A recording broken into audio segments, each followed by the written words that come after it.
오늘 헌신의 제사, 우리 소제에 대해서 함께 살펴보려고 합니다. 우리 지난주부터 우리 레위기서를 같이 보고 있는데요. 레위기는 많이 듣기 어렵고 또 그래서 많이 가르쳐지지 않는 성경 본문이긴 합니다. 그러나 레위기는 아시다시피 너무 중요한 말씀이죠. 안 중요한 말씀은 없지만 이 레위기는 유대인들은 자녀들이 가장 먼저 가르치는 성경으로 알려져 있고, 특별히 오늘 저와 여러분이 신약의 성도들에게도 이 신약 성경에 40번 이상 이 레위기가 인용돼 있고, 또 특별히 히브리서 같은 신약의 성경은 이 레위기를 모르면 이해하기 어려울 만큼 신약을 이해하는 데 아주 중요한 배경이 되는 말씀입니다. 레위기라는 말은 이제 영어에서 나왔습니다. 영어에 보니까 레비티쿠스 이렇게 돼 있는데요. 이것은 이제 구약 성경이 유대인의 언어인 히브리어로 돼 있고, 이것을 이제 헬라어로 번역했어요, 신약 시대에. 그리고 이 헬라 성경을 이제 라틴어로 번역을 했습니다. 이 라틴어 번역된 성경이 이제 이 레위기라는 책명의 시작이 됩니다. 레위기 하면 말 그대로 레위인들을 위한 기록, 레위인들을 위한 여러 사항들, 이런 뜻이겠죠. 레위인들은 누군가요? 아시다시피 레위인들은 야곱의 12아들 중에 한 명이 레위고, 이 레위의 후손들이 레위 지파가 됩니다. 그리고 모세가 출애굽한 이후에 이 레위 지파에게 이제 제사를 드릴 수 있는, 이 레위 지파 안에 대제사장도 나오고 여러 제사장도 나오고, 이 성막 성전의 수종들은 사람들도 나오죠. 그래서 이 레위인들은 기본적으로 성전 제사와 관련된 사람들을 말하는 것이죠. 그러므로 이 레위인들을 위한 기록, 이 지침은 바로 이 제사와 관련된 내용들이 이 레위기에 담겨 있다라고 알 수 있습니다. 그러나 우리가 레위기를 쭉 읽어보면 단순히 제사만 있는 건 아니에요. 이제 제사에 관련된 내용이 앞부분에 있지만 뒷부분에는 하나님 앞에 어떻게 정결하게 살 건가에 관한 내용들, 또 하나님 앞에 어떻게 나와야 되는가에 대한 내용들. 그래서 단순히 레위인들만이 아니라 우리 모든 하나님의 백성들이 하나님 앞에 어떻게 살아야 하는가 하는, 그래서 이 모든 백성들을 위한 신앙 지침서가 이 레위기가 됩니다. 그렇게 모든 사람들에게 중요한 말씀인데 왜 어렵게 느껴지냐면 이 레위기가 이 법조문으로 되어 있기 때문에 그래요. 우리가 오늘날도 재판 받을 때나 이렇게 보면 이 법조문이 어렵잖아요. 이게 잘 쓰지 않는 일상 용어가 아니기 때문에 어려운데요. 이 레위기는 더 나아가서 고대의 법들이 기록되어 있으니까 어려울 수 있습니다. 무엇을 해야 된다거나 하지 말아야 된다거나 하지 않은 것을 행했을 때 오는 처벌들, 이런 것들이 기록되어 있어서 어려울 수 있습니다. 그러나 이 레위기를 단순히 법조문을 이렇게 이해하지 말고 이 큰 흐름 가운데 있는 한 책으로 이해하면 좀 이해가 쉬울 수 있습니다. 레위기는 성경의 몇 번째 책인가요? 앞에 창세기가 있고, 출애굽기가 있고, 레위기가 있습니다. 너무 잘하시네요. 그리고 뒤에 민수기, 신명기까지 이 성경에 처음 나오는 이 5권의 책을 이 모세가 썼기 때문에 모세가 쓴 5권의 책, 그래서 이게 모세의 오경이라고 되어 있는데요. 그러므로 이 5권의 책은 각각 나눠져 있지만 하나의 흐름으로 되어 있어요. 그래서 이 전체의 흐름, 특별히 이 역사적인 흐름 안에서 레위기를 이해하면 어렵지 않을 수 있습니다.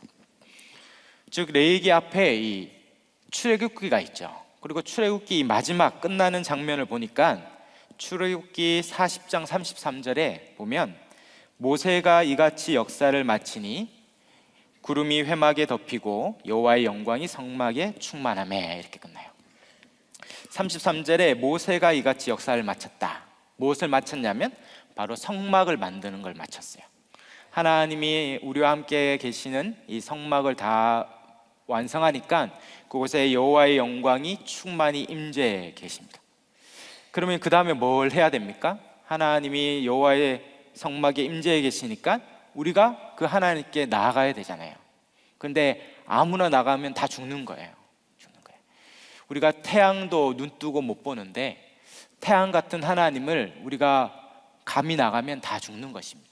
그럼 어떻게 하나님 앞에 나아갈 수 있습니까? 그것을 알려주어야 되겠죠. 그래서 레위기가 그 이어서 이 출애굽기의 후속본으로 나오는 거죠. 성막에 임재하 계신 그 하나님을 어떻게 우리가 나아 그 하나님을 예배할 수 있는가, 그것을 알려주는 것이 레위기입니다.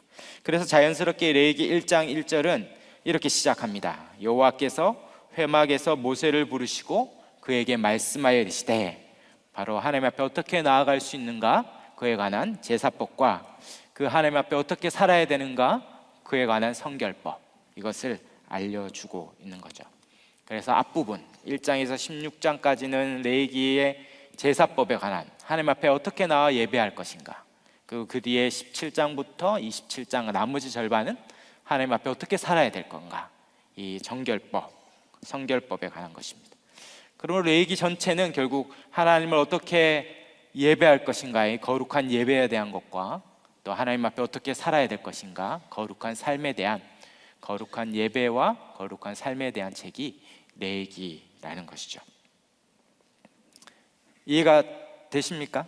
잘 따라오고 계신가요? 예. 하나님이 왜 이 얘기를 하냐면, 하나님이 이스라엘 백성을 구원할 때 애굽에 종살이하던 노예 가운데 있던 이스라엘 백성을 출애굽, 애굽에서 탈출시키면서 그들에게 하나님께서 말씀해 주셨죠. 비전을 주셨어요. 그것은 아브라함에게 주었던 비전과 같습니다. 아브라함을 통하여 모든 민족이 복을 얻고 너가 큰 나라가 될 것이라는 그 약속이 창세기에 있었는데요, 그 하나님의 아브라함이 주신 약속이 이제 출애굽한 이스라엘 백성들을 향하여 다시 성취되는 거예요. 그것이 출애굽기 19장의 이 시내산이라는 곳에서 하나님이 모세를 통하여 나타나셔서 이스라엘 백성에게 말씀하시는 거예요. 우리가 잘 아는 출애굽기 19장 6절이거든요. 한번 같이 읽어볼까요? 나오나요? 예, 읽겠습니다. 시작. 너희가 내게 대하여 제사장 나라가 되며 거룩한 백성이 되리라. 너는 이 이스라엘 자손에게 전할지니라. 아멘. 하나님 이스라엘 백성들을 구원한 이유는 이 거룩한 제사장 나라를 만드는 거예요. 이 제사장이라는 게 뭐냐면 이 하나님과 백성을 중개하는 사람입니다. 이 태양 같은 하나님을 직접 나가면 다 타 죽으니까, 감히 못 나가니까 그 하나님이 어떤 분이신지를 보여주는 거예요. 우리가 이런 빛이 있는데 이 빛이 여러 가지가 있는데 안 보이잖아요. 그래서 이 빛이 어떻게 우리 가운데 구성되어 있는지를 알려주는 것을 프리즘을 통과하면, 빛이 프리즘이 통과하면 아, 여기에는 가시광선도 있고 적외선도 있고 자외선도 있구나 알듯이 제사장이 하나님으로부터 계시를 받는 거예요. 하나님의 계시를 받으면 그것이 제사장을 통하여 백성들에게 알려주고 또 백성들의 소원과 기도를 하나님께 알려주는, 이 하나님과 백성을 중개하는 그 역할을 제사장이 합니다. 그런데 이스라엘 백성을 이 제사장 나라는 거죠. 그럼 무슨 말입니까? 이 이스라엘이라는 나라가 제사장 나라의 역할로서 하나님과 이 온 세상 열방을 중개하는 역할을 하는 거예요. 하나님 이스라엘 백성을 구원해서 이게 약속의 땅인 가나안 지역의 땅을 줘요. 그리고 나라를 건국하는 거예요. 그리고 그 나라는 누구를 섬기는 나라입니까? 여호와 하나님 한 분만을 섬기는 나라예요. 다 이방 잡신을 섬기는데 이스라엘이 섬기는 그 하나님의 나라, 이 나라는 너무 복된 거예요. 거기에는 가난한 자가 없고 소외당한 자가 없고 모든 자들이 복되고 만족하며 기뻐하며 살아가는 나라가 되니까 이 주변에 있는 나라들이 그 이스라엘 나라를 보면서 나도 저 나라 가고 싶다, 나도 저 나라 가서 저기 가서 살고 싶다, 내가 저기 가서 나도 복되게 살고 싶다. 그렇게 세상에 산 위에 등대와 같이 이스라엘 나라는 제사장 나라가 되어서 어떻게 사는 것이 가장 복된 삶인지, 원래 하나님이 창조한 세상은 어떤 나라인지, 그 하나님을 믿는 게 얼마나 좋은지를 세상에 전시하고 증언하고 증거하는 나라, 그것이 제사장 나라, 그것이 이스라엘이 구원받은 이유이자 목적입니다. 그래서 하나님이 이스라엘 백성을 그렇게 제사장 나라로 삼아서 세상에 전시하는 일들을 한 거죠. 그리고 그렇게 살도록 돕기 위해 나라를 세웠다면 그 다음에 뭐가 있어야 됩니까? 건국이 되었다면 그 다음에 뭐가 반포되죠? 제헌절, 이 법이 반포돼야 나라가 되거든요. 그래서 하나님 이스라엘 백성을 구원하고 백성이 있고 이제 땅도 주고 그 전에 법도 주는 거예요. 이 레위기를 주어서 어떻게 사는 것이 가장 복된가, 안식일을 누리고 7일 동안 죽어라고 일하지 않아도 6일 동안 일해도 하나님이 책임져 주는 나라, 또 안식년을 주시고 희년을 주시고 가난한 자를 돌보고 그래 모든 사람이 복된 나라를 사는 것을 이 레위기, 이 말씀을 통해 알려주는 거죠. 그러니까 얼마나 좋습니까? 막 레위기를 읽고 싶은 마음이 드시죠? 제가 강요하는 것 같은데 너무 좋겠죠? 얼마나 이 복된 삶이 무엇인지를 막 알려주는 거예요. 이것이 레위기입니다. 그 중에 앞에 이제 1장부터 길게는 7장까지 먼저 하나님 앞에 어떻게 나아갈 수 있는가, 예배에 대해서 알려주는데요. 그것이 5가지 제사법으로 있어요. 그래서 지난주부터 우리가 하나씩 보고 있는데 첫 번째가 번제였죠. 기억나십니까? 과거를 묻지 마세요. 기억나십니까? 번제는 뭡니까? 완전히 불태워 하나님 앞에 제사 드리는 거죠. 이것은 가죽 위에 모든 하나님 앞에 드리는 제물을 다 불태우는 바로 완전한 순종을 이야기하는 거죠. 우리는 하나님 앞에 구원받고 하나님이 우리를 지으신 분이니 그분께 우리의 전부를 드리는 게 마땅한데, 그러나 처음 창조된 이 아담부터 하나님 앞에 불순종함으로 그 완전한 순종에 실패했죠. 그 이후로 모든 사람이 그 완전한 순종, 아무리 번제로서 하나님 앞에 완전한 순종을 고백해도 아무도 순종하지 못했어요. 그래서 결국 누가 오셔야 됩니까? 너무 잘하시네요. 예수 그리스도가 그래서 오셨죠. 둘째 아담이자 마지막 아담으로 불리는 예수님이 땅에 오셔서 우리가 실패했던 그 완전한 순종을 다 이루시고 우리에게 참된 구원의 문을 열어주셨어요. 그리고 우리는 이제 예수님을 믿기만 하면, 예수님을 믿음으로 우리가 예수님 안에 들어가서 예수님처럼 완전하게 순종한 자처럼 우리가 하나님 앞에 나아갈 수 있습니다. 지금 이렇게 나올 수 있는 거죠. 원래는 못 나왔거든요. 제사장만 나오고 1년에 한 번 대제사장만 지성소에라는 가장 깊은 곳에는 1년에 단 한 번, 단 한 사람만 들어갈 수 있는 그 은혜의 초소를 이제 저와 여러분은 예수를 힘입어 이 자리에 나와서 기도하고 찾고 구하면 주님 우리를 받아주시고 만나주시는 특권을 누리게 되었습니다.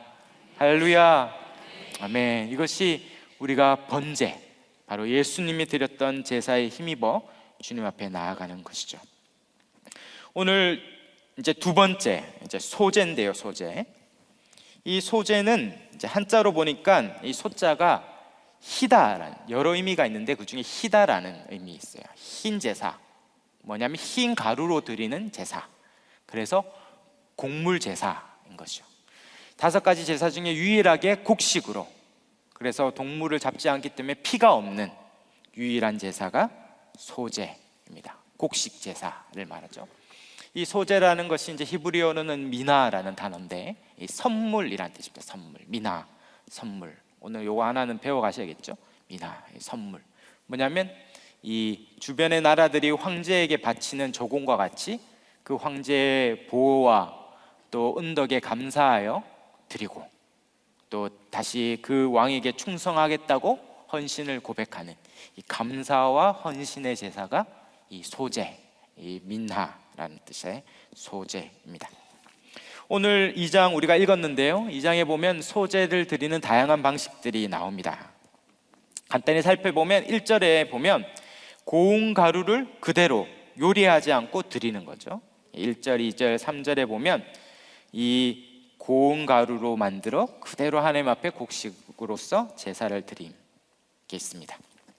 그 다음에 4절부터 이제 10절까지는 몇 가지 요리를 해요. 4절에 보면 화덕에 굽죠. 가루로 만들어서 곡식을 고운 가루로 만들어서 기름을 섞어 화덕에 구워서 드리는 제사가 있고, 5절에는 철판에 붙이기도 합니다. 고운 가루를 기름을 섞어서 철판에 붙이거나, 7절에 보면 냄비에 튀기거나 삶거나 해서 드리는 제사가 있어요. 이런 요리해서 드리는 방식이 있죠. 그리고 이제 11절에서 13절에는 이 제사를 드릴 때, 곡식을 가루로 만들어 드릴 때 첨가해야 될 것과 첨가하지 말아야 될 첨가물에 대한 규례가 있습니다. 뭘 넣지 말아야 되냐면 11절에 누룩과 꿀을 넣으면 안 되고, 반대로 꼭 넣어야 되는 게 있어요. 그게 1절에 보면 기름과 유향, 15절에도 나오죠. 기름과 유향은 더하고, 특별히 13절에는 또 뭘 더합니까? 소금을 더해요. 그래서 소제를 드릴 때 반드시 세 가지, 기름과 유향과 소금은 같이 넣어서 드려야 되고, 반드시 누룩과 꿀은 넣지 말고 드려야 되는 것이죠. 이것이 다 의미가 있겠죠. 하나님이 그냥 하지 않았다면 의미가 있을 거예요. 그리고 마지막 14절에서 16절에는 특별히 첫 이삭, 14절에 나오죠. 첫 이삭을 드리는, 처음 것을 드려야 된다, 이렇게 알려주는 것이 있습니다. 그리고 이렇게 소제를 드릴 때 2절, 3절에 있듯이 다 드리는 게 아니라 한 움큼, 2절에 한 움큼 드리고 남은 것은 3절에 나오듯이 그 남은 것으로 아론과 그 자손, 이 제사장과 레위인들을 위한 양식으로 드리는 것입니다. 왜냐하면 레위인들은 이 기업으로서 땅을 분배받지 못했거든요. 그렇기 때문에 자기를 위해 일하는 것이 없습니다. 그렇기 때문에 이런 재물의 일부분이 그 일용할 양식이 되는 것입니다. 그러므로 이 소제를 살펴보면 소제는 크게 두 가지 의미가 있는 걸 알게 돼요. 하나는 감사, 그리고 하나는 헌신이라는 것이죠. 첫 번째는 소제는 하나님께 감사로 드리는 것입니다. 특별히 어떤 감사입니까? 13절, 14절에서 16절에 나오듯이 이 처음 것, 12절에도 처음 익은 것을 드린다, 이렇게 되어 있죠. 12절에 처음 익은 것으로 여호와께 드릴지. 그리고 또 14절에 나오죠. 너는 첫 이삭을 소제로 여호와께 드리거든. 해서 이 처음 것, 첫 열매를 하나님께 드리는 것입니다.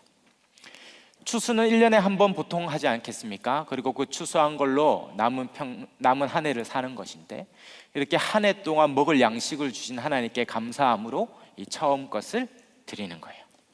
바로 하나님께서 나에게 일용할 양식을 주시는구나, 내가 살아가도록 내 생존과 생명을 유지하도록 공급해 주시는구나, 그것에 감사하여 드리는 것이 소제입니다. 그것은 우리가 매일같이 하는 주기도문에도 나오죠. 주기도문 쭉 기도하면 뭐가 있습니까? 맞아요.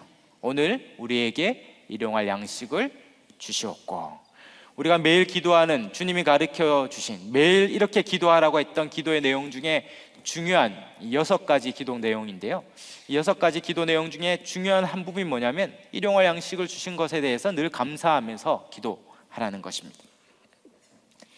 매일 기도하고 일용할 양식을 주면 매일 감사할 수 있겠죠. 여러분 매일 식사할 때 기도하십니까 혹시? 그리고 매일 세 끼를 혹 드십니까? 4끼, 5끼 드시면 더 감사한데, 그러면 하루에 적어도 몇 번 감사하십니까? 3번 감사하죠. 하나님이 3번 일용할 양식을 달라고 구했는데 매일 3번씩 응답이 있어요. 여러분은 적어도 하루에 3번은 기도 응답을 받으면서 사는 삶이 것이죠.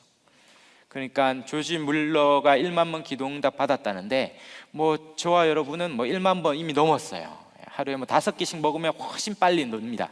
일용할 양식을 매일같이 하루에 적어도 3번 이상 기도했는데 일용할 양식을 주시니까 너무 많이 주셔가지고 약간 몸에 무리가 되는데 주시죠. 너무 감사해요.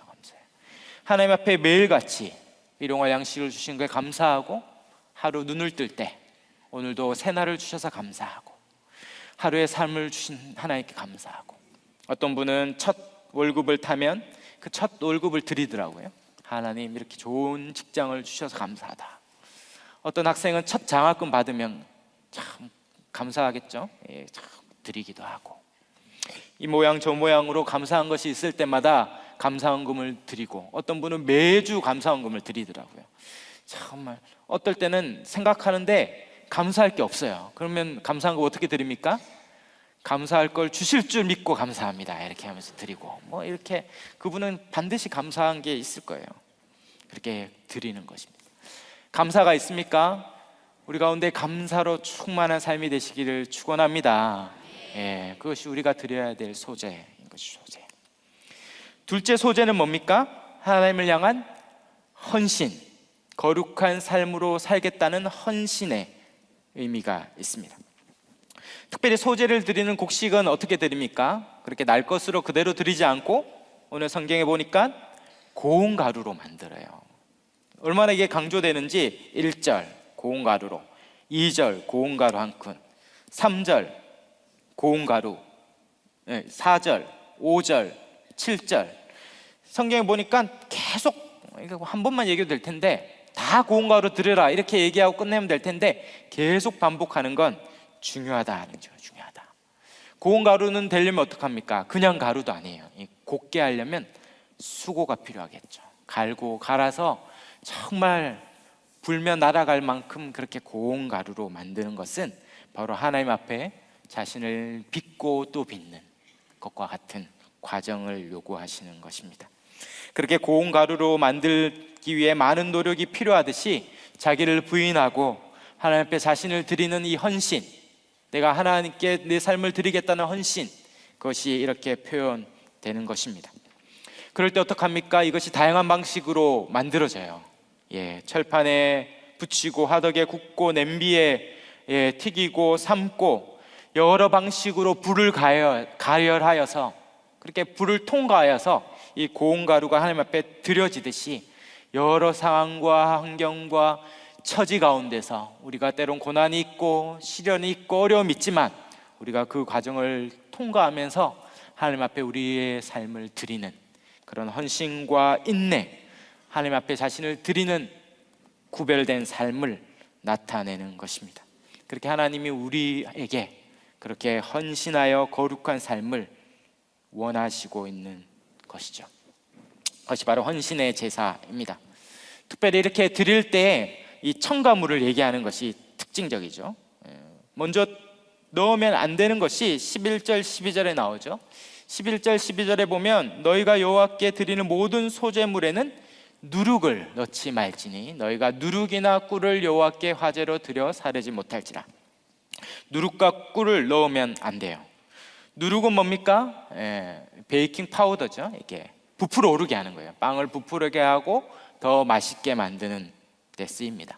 그러나 소재로 드릴 때는 그렇게 부풀어 오르게 하지 않는 거죠. 부풀어 오르는 건 결국 상징하는 것은 우리가 삶을 부패시키고 오염시키는 이 죄를 상징하는 것입니다. 그래서 누룩은 이 죄가 들어가지 않도록, 특별히 우리를 죄로 몰아가는 이 잘못된 교훈과 가르침에 빠지지 않도록 하는 말씀입니다. 예수님께서 이 누룩에 대한 비유를 하시죠. 이 바리새인과 사두개인들의 누룩을 조심하라. 이 마태복음 16장 6절에 보면 이 제자들을 향하여 상과 바리새인과 사두개인들의 누룩을 주의하라. 제자들은 못 알아들었어요. 그래서 12절에 설명해 주시죠. 그제서야 제자들이 떡의 누룩이 아니요 바리새인과 사두개인의 교훈을 상가라고 말씀하신 줄을 깨닫느니라. 그리고 누룩은 뭡니까? 바로 바리새인과 서기관들, 이런 잘못된 가르침, 이 비진리를 이야기하는 것입니다. 이 세상에 헛되고 잘못된 것에 빠지지 않도록 우리가 늘 주님 앞에 참 진리를 붙잡고, 빠지지 않기 위해는 어떻게 해야 됩니까? 더 하나님의 말씀을 붙잡고 진리를 붙잡고 바른 교리를 붙잡고 그것을 알기에 힘쓰는 이 더봄 예배에 나와야 되는 거죠. 다 알아야 돼요. 그래서 말씀을 붙잡고 믿음으로 살도록 그렇게 우리에게 요구하십니다. 또 한 가지는 뭐냐면 꿀이에요. 꿀은 뭡니까? 대표적으로 세상에서 가장 달콤한 음식 중에 하나 아닙니까? 그러므로 우리를 달콤하게 유혹하는 바로 이 세상을 사랑하는 것을 이야기합니다. 세상을 사랑하는 것을 경계하라는 것이죠. 바로 꿀이 아무리 달콤해도 많이 먹으면 해롭듯이 이 세상이 아무리 좋아도 거기에 빠지면 결국 하나님 앞에 나아갈 수 없는 것입니다. 잠언 25장 27절에 말씀하듯이 꿀을 많이 먹는 것이 좋지 못하고 자기의 영예를 구하는 것이 헛되니라 말하죠. 바로 이 꿀은 이 우리를 달콤하게 유혹하는 이 세상의 것, 거기에 빠지지 말라는 것입니다. 요한일서 2장 15절 16절에 정확하게 말씀하고 있죠. 이 세상이나 세상에 있는 것들을 사랑하지 말라. 누구든지 세상을 사랑하면 아버지의 사랑이 그 안에 있지 아니하니 이는 세상에 있는 모든 것이 육신의 정욕과 안목의 정욕과 이생의 자랑이니 다 아버지께로 온 것이 아니요 세상으로부터 온 것이니라. 우리가 세상을 사랑하는 순간 아버지의 사랑이 잊지 못해요. 그러므로 세상 사랑을 경계해야 합니다. 세상 사랑의 가장 대표적인 게 뭘까요? 디모데후서 3장에 보면 이 말세의 특징이 나오는데 1절부터 보면 디모데후서 3장 1절에 너는 이것을 알라 말세에 고통하는 때가 이르러 2절에 사람들이 자기를 사랑하며 돈을 사랑하며 자랑하며 4절에 보면 쾌락을 사랑하기를 하나님 사랑하는 것보다 더하며. 결국 세상을 사랑하는 것은 자기를 사랑하는 것이고 자기를 사랑하는 것의 가장 대표적인 것은 돈을 사랑하는 것이죠. 이 세상을 사랑하는 것입니다. 그래서 이 사랑하다 보면 이 하나님을 사랑하는 것보다 자기를 사랑하고 쾌락을 사랑하는 것이 더하게 되는 것이죠. 우상은 뭡니까? 하나님을 대적하는 우상은 저 산에 있는 부처상이나 저 전보는 그것만 우상이 아니에요. 우상의 핵심은 바로 자기를 사랑하는 거죠. 하나님보다 더 사랑하는 뭔가가 있으면, 하나님보다 더 열심을 내고 더 좋아하고 더 마음을 쓰고 있는 게 있으면 그게 우상이 되는 것입니다. 어쩌면 오늘 가장 큰 우상 중에 하나는 어느 교수님이 얘기하시던데 유튜브라는 거예요. 유튜브 보십니까? 뭐 요즘은 세대를 막론하고 유튜브를 보시던데, 유튜브는 뭡니까? 자기가 골라서 볼 수 있는 거예요. 예전에는 MBC, KBS 뭐 이거밖에 없었어요. 그래서 고를 게 없는데, 그리고 그 시간대는 그 보여주는 걸 자기가 봐야 돼요. 못 골라요. 그런데 이제 채널이 많아지니까 더 많이 고를 수 있었는데, 이제는 아예 그거를 영상으로 다 동영상으로 만들어서 유튜브에 넣어줬어요. 그래서 내가 보고 싶은 대로 고르는 거예요. 어떻게 합니까? 내가 보고 싶은 대로, 듣고 싶은 거, 내 귀를 즐겁게 하는 거, 내 의견과 맞는 거, 내 마음을 흡족하게 하는 거, 그것만 계속 보는 거야. 그거와 반대되는 얘기, 그거와 딴 얘기를 안 듣는 거죠. 점점 거기에 몰입하고 됩니다. 디모데후서 3장에 그래서 뒷부분에 가면 6절 7절에 이렇게 얘기합니다. 그들 중에 남의 집에 가만히 들어가 어리석은 여자를 유인하는 자들이 있으니 그 여자는 죄를 충이 주고 여러 가지 욕심에 끌린 바 되어 7절 항상 배우나 끝내 진리의 지식에 이를 수 없느니라. 항상 배워, 항상 내 귀를 즐겁게 하는, 하물며 설교랄지라도 나를 즐겁게 하는 설교만 찾아들이면 신앙이 왜곡되는 거죠. 더 나아가서 나를 즐겁게 하는 이야기들, 그것이 정치, 경제, 사회, 드라마, 스포츠 어떤 식이든지 나를 즐겁게 하는 그것을 쫓아다니면 결국 하나님을 사랑함보다 더한 것입니다. 요즘 여러분은 무엇 때문에 기뻐하고 계십니까? 무엇 때문에 분노하십니까? 무엇 때문에 열정이 생깁니까? 무엇 때문에 우울해집니까?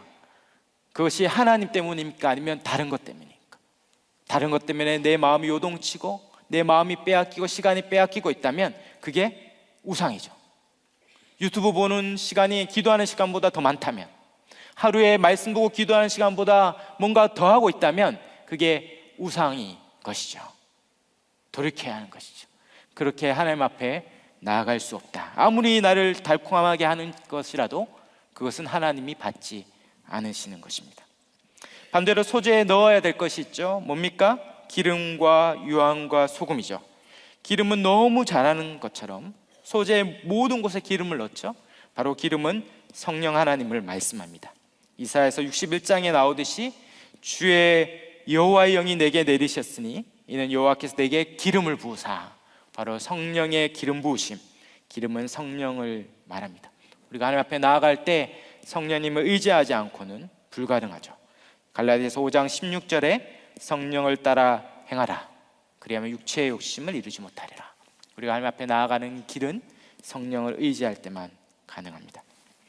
또한 넣어야 될 것이 무엇입니까? 유향이죠. 유향은 이 유향나무의 진액을 말려서 그것을 피우면 향처럼 연기가 나면서 좋은 향기가 납니다. 이 유향은 성경에서 명확하게 기도를 상징해요. 기도를.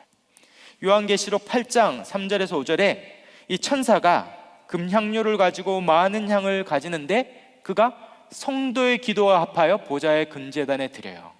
4절에 보면 향연이 성도의 기도와 함께 천사의 손으로 올라가고 5절에 그 향료로 심판도 행합니다. 결국 향은 뭡니까? 하나님 앞에 기도로, 우리가 하나님 앞에 기도로 나아가는 것이죠. 기도는 뭡니까? 하나님 우리에게 주신 가장 귀한 통로죠. 기도할 때 하나님은 들으시고 우리 예배를 받으시고 우리의 기도를 통해 역사하시고 기도를 통해 하나님이 이 세상을 심판하십니다. 지금 나라가 어렵고 힘들지만 이 나라가 한마음 되는 길은 기도밖에 없죠. 어거스틴 교부가 그리스도인의 가장 정치적인 행위는 뭐냐면 기도다 이렇게 얘기했어요. 기도로 세상을 심판하고 기도로 세상을 구원합니다. 우리가 기도할 때 이 세상과 이 나라가 살 줄 믿습니다. 나라 사랑 우리가 횃불 24시 기도 운동을 하고 있는데요, 여기에 참여해야 돼요.